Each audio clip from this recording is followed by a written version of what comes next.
다이어트 할 때는 딱 두 가지 조건만 맞추세요. 그럼 살은 무조건 빠집니다. 첫째, 대사 전환. 둘째, 장기 유지.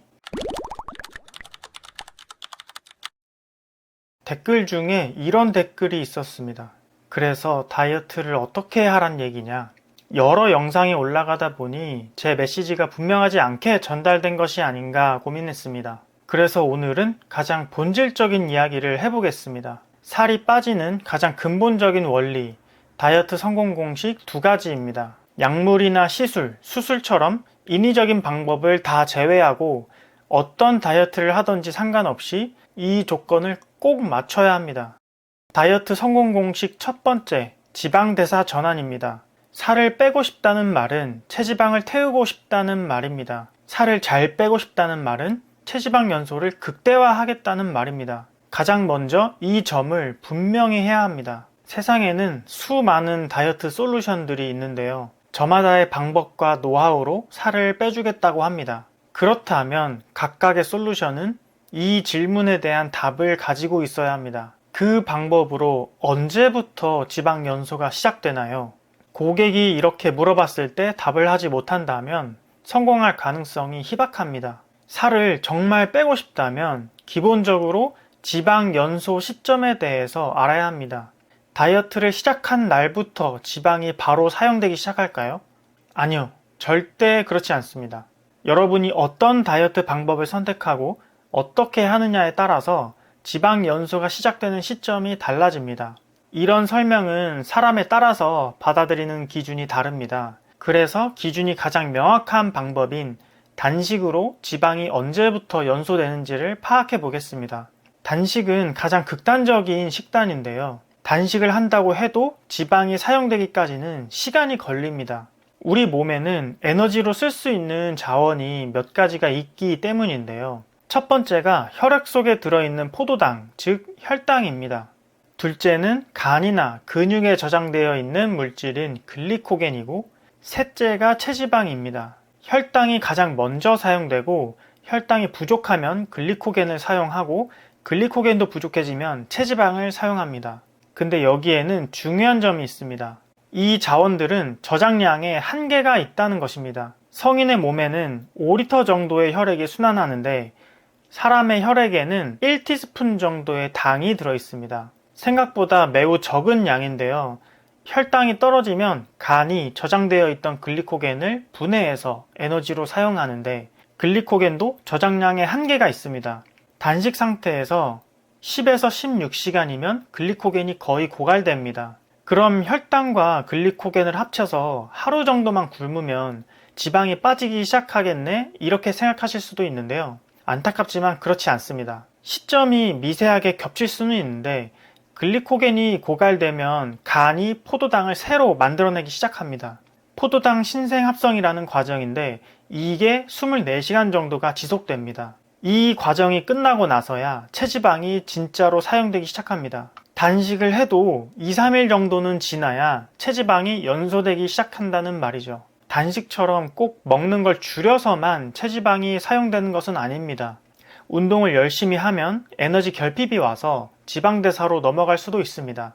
근데 어찌됐건 지방 연소가 본격적으로 시작되는 그 시점이 있다는 것이 중요합니다. 지방대사로 전환됐는지 안 됐는지 어떻게 알 수 있냐? 케톤이라는 수치를 확인하면 되는데요. 이 내용은 영상의 주제를 벗어나기 때문에 케톤에 대해서는 별도의 영상으로 만들도록 하겠습니다. 요점은 많은 다이어트 솔루션들이 살을 빼준다고 하지만 자신들의 방법을 따랐을 때 언제부터 살이 빠지는지, 언제부터 지방대사로 전환되는지를 알려주지 않는다는 것입니다. 이 부분을 간과하기 때문에 살 빠지기 어려운 방식을 알려주게 되고 열심히만 하면 살은 빠진다는 식으로 책임을 피해가죠. 대표적인 것이 헬스장 다이어트와 간헐적 단식입니다. 제가 이 영상에서 말하고 싶은 것은 헬스장을 다니지 마라, 간헐적 단식을 하지 말라는 얘기가 아닙니다. 물론 그렇게 말하는 영상도 있긴 하지만 어떤 다이어트를 하든지 지방대사가 정말로 활성화되는지를 구체적으로 확인해 보시라는 말입니다. 열심히 하는데도 지방대사가 켜지기까지 생각보다 시간이 오래 걸릴 수도 있고 어쩌면 아예 안 켜질 수도 있기 때문이죠. 다이어트 성공 공식 두 번째, 장기 유지입니다. 지방대사로 전환됐다고 다이어트가 끝이 아닙니다. 지방대사가 켜지는 순간부터 진짜로 다이어트가 시작됩니다. 제가 살을 뺐던 방식으로 한 달 동안 다이어트 하신 참가자의 지방 연소 수치 기록인데요. 지방대사는 잠복기와 활성기, 적응기가 있는 것으로 나타납니다. 이 세 가지 시기 중에서 잠복기에서 활성기로 넘어가는 이 시기가 가장 힘듭니다. 근데 활성기가 시작되면 체지방이 하루하루 줄어드는 게 보이기 때문에 더 열심히 하게 됩니다. 적응기가 되면 몸이 지방대사에 적응해서 배고픔도 많이 사라지고 견딜만한 상태가 됩니다. 초반에만 어렵지 점점 하면 할수록 다이어트가 쉬워져요. 체중 감량 효과는 지방대사의 총량에 따라 결정됩니다. 지방대사가 높을수록 그리고 유지기간이 길수록 다이어트 효과가 커지죠. 이것이 다이어트 성공 공식의 전부입니다. 그걸 어떻게 달성할 것인가 하는 것이 다이어트 솔루션마다 다를 뿐이죠. 어떤 다이어트는 잠복기에서 활성기로 넘어가지도 못합니다. 어떤 다이어트는 활성기로 넘어가긴 하지만 적응기를 갖지 않고 빠르게 종료하죠. 이런 방법은 전체 기간 중에서 지방대사가 켜져 있는 시간으로 보면 총량이 적습니다. 그래서 다이어트가 비효율적이고 성공하기 어려워지죠. 지방대사로 전환시키고 장기 유지한다. 이 공식을 지켰기 때문에 저는 원하는 만큼 살을 빼고 지금까지도 요요 없이 관리하고 있습니다.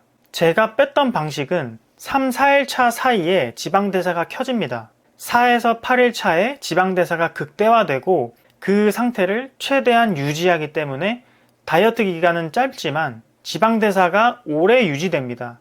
그리고 여기에 방해되는 것들은 모두 제거합니다. 일반적인 다이어트 방법들은 못해도 3에서 6개월은 필요합니다. 근데 솔직히 3개월, 6개월도 너무 깁니다. 살을 빼는데 그렇게 긴 시간이 필요하다는 것 자체가 이미 비효율적이라는 뜻입니다. 방법이 효율적이면 한 달만 해도 살은 빠집니다. 제가 그 증거를 보여드리겠습니다. 아까 실제 참가자의 지방대사 수치를 보여드렸죠. 전체 프로그램 30일 중에서 23일 정도는 지방대사가 극대화된 상태를 유지했습니다. 이것이 그분의 실제 인바디 결과입니다. 굶긴 것도 아니고 헬스장을 다니라고 한 것도 아닌데 한 달 동안 체지방만 9kg 가까이 빠졌습니다. 근육과 체수분은 줄지 않았고 오히려 약간 늘었습니다. 폭발하던 식욕도 차분히 가라앉았습니다. 지방대사를 빠르게 유도했고 적응기를 오래 유지하는 노하우가 있었죠. 다이어트는 이렇게 효율적으로 하는 겁니다. 오늘 말씀드리고 싶었던 내용은 심플합니다. 어떤 다이어트를 하든 지방대사, 장기 유지 이 두 가지 조건만 맞춰라. 그러면 살이 빠질 수밖에 없다. 제 방법은 공식을 잘 적용한 하나의 예시일 뿐이에요.